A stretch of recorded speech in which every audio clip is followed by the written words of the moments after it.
Hey bro, how was the year? Hey man, the year was actually pretty good for us. We made a 34% return on our fund last year. Oh shit, 34%. Yes. Give my return, bro, as I've trusted in your fund. Yeah, here you go.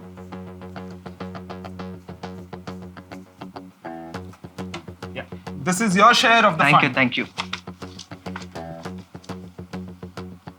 What the bank, bro? So less. I have got the return more than this. Hey, don't worry. We have only cut the expense ratio out What of the is this returns. expense ratio? Wait, I want my money, man. Okay, chill, do not worry. We are not here to cheat anyone. All we have cut is the expense ratio. So now, let me give you a brief explanation on what the expense ratio of a mutual fund is. So let us start by understanding what is an expense ratio. Well, you see that mutual funds requires a whole lot of people for the management to be smooth. It requires the management team, it requires the research team, it requires the sales team and the administrative staff. So only if all these people are paid on time, the smooth functioning of the fund will continue. And if they are not paid on time, well, then the fund will be hampered. And that is why all these costs come together to form something called the expense ratio of the mutual fund. And this expense ratio is charged to you as a percentage of the total investment. So let us take the example of Axis Blue Chip Fund. So this fund generated a gross profit of 12% last year, but it also has an expense ratio of 1%. This simply means that the net profit of this fund is 11%. And this is what will be shown as a return to the investor.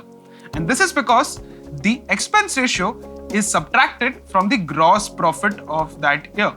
So this is how the expense ratio works. But what are the different components of an expense ratio? So let us start with the first component of the expense ratio. And that is the management cost.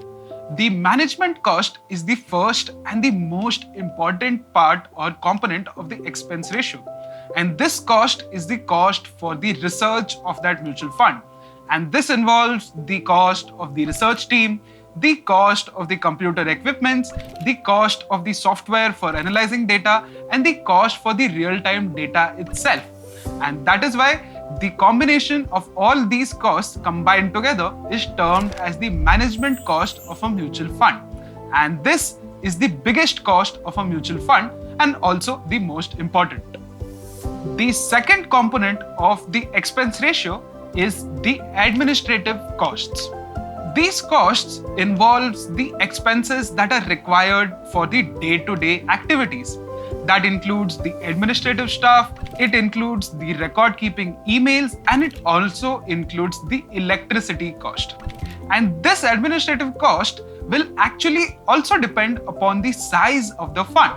So let us take an example here. Let's say there are two funds, Fund A and Fund B.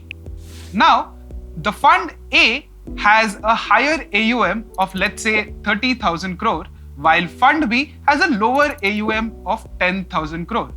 In such case, the Fund A will have a lower administrative cost, simply because they have a much larger investor base and the cost gets divided equally among all the investors.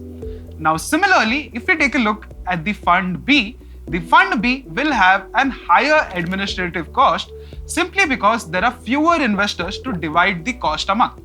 And because of that, the administrative cost will actually depend on the size of the mutual fund. The third component of the expense ratio is the 12(1)(b) distribution fees.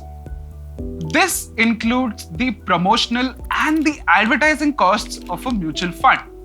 Now, if a mutual fund is advertising something with an ambassador, well, they have to pay that ambassador. So let's take an example of Virat Kohli. Let's say a mutual fund decides to use Virat Kohli to advertise their mutual fund, then obviously they will have to pay Virat Kohli. And that fees is also included in the expense ratio as the 12(1)(b) distribution fees. But wait, do not worry about large expense ratios just yet. because SEBI, the regulatory authority for mutual funds in India, has set a maximum limit for the expense ratio, which we will take a look at now. For the first 100 crore, the maximum expense ratio allowed is just 2.5%. For the next 300 crore, the maximum expense ratio allowed is 2.25%. For the next 300 crore, the maximum expense ratio allowed is 2%. And for more than 700 crore, the maximum expense ratio allowed is only 1.75%. But the limit for debt mutual funds is set at 2.25%. On top of this, SEBI also allows all the mutual fund to charge 30 basis point or 0.3% extra as an incentive to penetrate a smaller town. And they also have an additional 20 basis points or 0.2% as an exit load charge. But these are the maximum limits set by SEBI, and they can vary from fund to fund. But all of them cannot exceed these limits. So now that you know what an expense ratio means, what are the components of an expense ratio, and the SEBI limit for expense ratio, let us understand how to calculate the total expense ratio for a mutual fund. So by now, you guys must have understood that the total expense ratio is simply the combination of the management fees, the administration fees, and the 12(1)(b) distribution fees. When you add all these costs together, what you get is the total expense ratio. So to understand this better, let us take an example. And let's take the example of Axis Blue Chip Fund.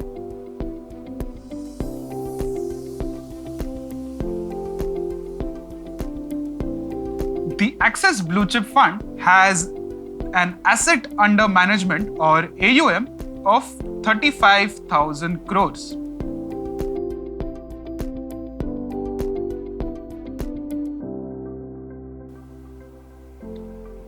And they have a management fee of about 100 crore, an administrative fee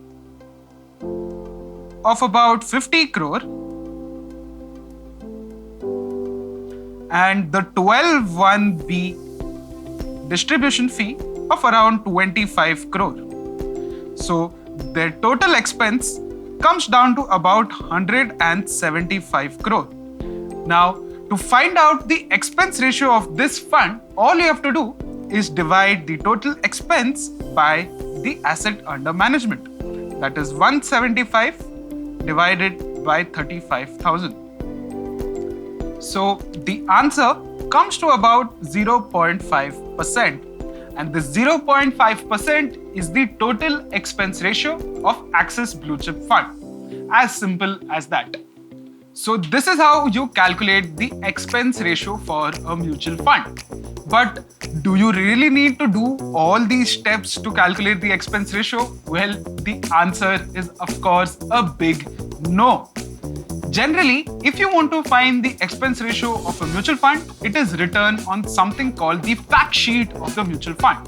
So let's take a look at the fact sheet of Axis Blue Chip Fund. As you can see on your screen, this is the fact sheet of the Axis Blue Chip Fund. And here you can see the expense ratio of this fund is mentioned on the fact sheet. Now similarly, if you want to know the expense ratio of any other mutual fund, all you have to do is open the fact sheet of that mutual fund and you can see the expense ratio for that fund. Now, this does not mean that you take a look at just 1 year period of returns or you stop taking a look at funds that give negative returns. And that is why the best thing to do would be take a look at the larger picture and analyze the long-term trend and returns of a mutual fund, and only then take a look at the expense ratio.